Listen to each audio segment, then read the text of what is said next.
How to download the Popeyes app on iPhone or Android. Hi everyone, I'm here to assist you. Today without any delay, let's jump right in. First, open Play Store on your Android device. If it's iPhone, open App Store. Then click on the search bar at the top and search Popeyes, which is Popeyes. Then you'll find Popeyes.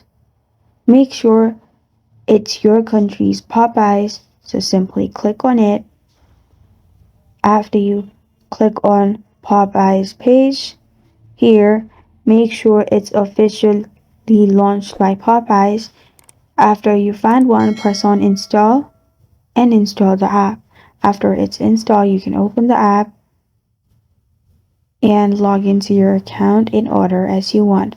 And this is how to download Popeyes in Android or iPhone. Thank you for joining me today. If this video helps you out, please leave a like and subscribe for more.